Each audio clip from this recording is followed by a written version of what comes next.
नगरसेवक सत्तेचा वापर करून, पदाचा वापर करून या ठिकाणी बोगस दाखला काढून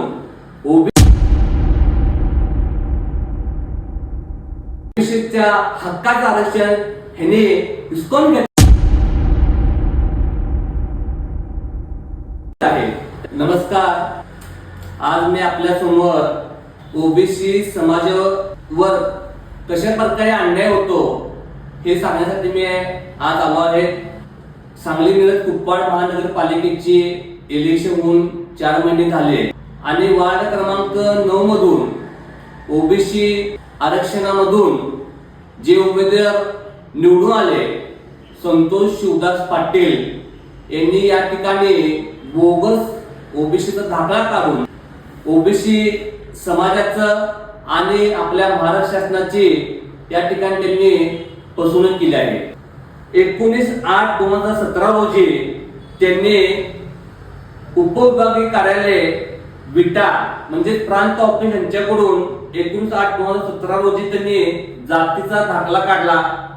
या ठिकाणी जातीचा दाखला काढत असताना महसुली पुरावा जोडणे बंधनकारक असताना देखील यांनी महसुली पुरावा जोडला नाही. फक्त त्यांची शाळा सुटल्याचा दाखला, वडिलांचा शाळा सुटल्याचा दाखला आणि चुलत्याचा शाळा सुटल्याचा दाखला. वडिलांच्या शाळा सुटल्याच्या दाखल्यावर लिंगायत आहे, संतोष पाटलाच्या शाळा सुटल्याच्या दाखल्यावर लिंगायत आहे आणि चुलता जो विजयकुमार मारुती पाटील जो आहे त्याच्या शाळा सुटल्या दाखल्यावर हिंदू लिंगायत असा शब्द आहे आणि या ठिकाणी नंतर वाणे हा शब्द लिहिला आहे. म्हणजे या ठिकाणी त्यांनी शासनाची फसवणूक करून खोटे दाखला जोडून या ठिकाणी त्यांनी जातीचा दाखला काढला. ऑनलाईन माहिती भरताना खोटी माहिती भरून या ठिकाणी त्यांनी जात पडताळणीसाठी अर्ज दाखल केला. त्याचबरोबर जात पडताळणी समितीने त्यांना वडील आणि चुलत्याचे एकत्रित नावाचा पुरावा आवश्यक अशी त्यांना त्रुटी काढून दिली होती. पण त्रुटी काढण्यासाठी 30 दिवसाच्या आत त्रुटी ही सादर करावी लागते. पण आज 4 महिने होऊन गेले तरी त्रुटी सादर केली नाही. त्यामुळं माझ्या आपल्या माध्यमातून जात पडताळणी समितीला विनंती आहे, तुम्ही आजपर्यंत यांचा जात पडताळणी अर्ज रद्द का केला नाही? 30 दिवसाच्या आत सादर करणे शासन निर्णय असताना सुद्धा तुम्ही आज त्यांचा दाखला त्यांचा पेंडिंग का ठेवला? आणि तुमच्यावर दप्तर दिरंगाई कायद्या अंतर्गत शिस्तप्रेमाची कारवाई का करू नये यासाठी मी कलेक्टर साहेब, प्रधान सचिव समाज कल्याण विभाग मुंबई यांच्याकडे मी दप्तर दिरंगाईखाली या अधिकारावर शिस्तप्रेमाची कारवाई करावे यासाठी मी मागणी करणार आहे.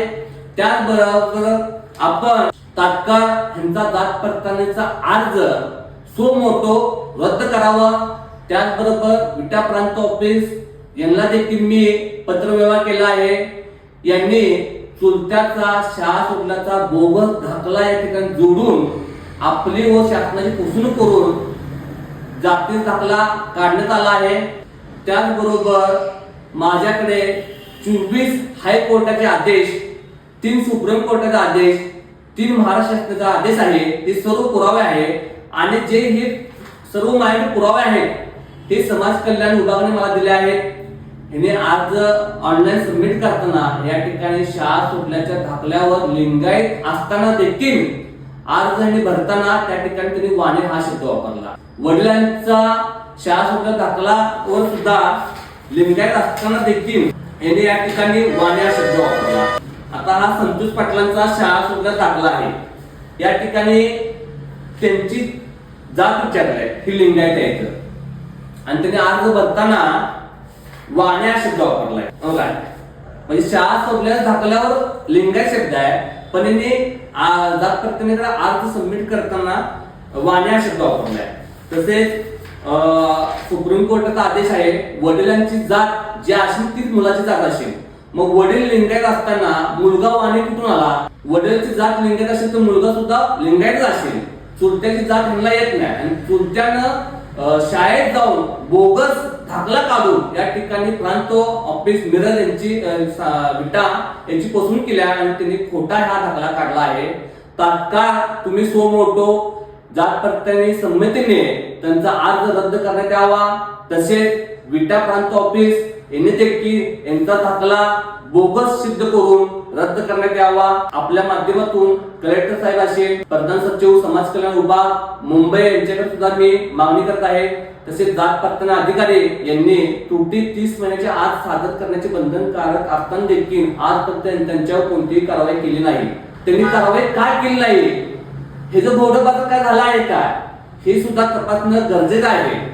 आणि ज्या ज्या अधिकाऱ्यांवर कारवाई केली नाही त्या अधिकाऱ्यांवर दप्तर दिनांक कायद्यानुसार त्यांच्यावर शिस्तपणाची कारवाई करावी, यासाठी मी आपल्या माध्यमातून मागणी करतो। तसं मी लेखी निवेदन कलेक्टर साहेब, प्रधान सचिव मुंबई व समाज कल्याण ऑफिस सांगली यांच्याकडे मी तक्रार करणार आहे। आणि हे सर्व बघताच फार मोठा अन्याय ओबीसी समाजावर होत आहे। ओबीसी समाजातील 300 जातीवर हा अन्याय होत आहे। सर्वसामान्य हमालचा मुलगा असेल, गरीब, वंचित घटकातले जे विद्यार्थी आहेत किंवा जी मुलं आहेत त्यांना दाखला काढण्यासाठी वर्षोवर्ष जातो। आणि हे नगरसेवक सत्तेचा वापर करून, पदाचा वापर करून या ठिकाणी बोगस दाखला काढून ओबीसीच्या हक्काचं आरक्षण ह्याने हिसकावून घेत आहे। त्यासाठी आपल्या माध्यमातून माझी मागणी आहे, तात्काळ यांचा जात पडताळणीचा अर्ज रद्द करावा। आणि उपविभागीय अधिकारी विटा यांनी सुद्धा ह्यांचा जो जाती दाखला दिला आहे तो बोगस आहे, ती तपासणी करून तुम्ही तो दाखला सुद्धा रद्द करावा। हीच आपल्या माध्यमातून माझी विनंती आहे। धन्यवाद।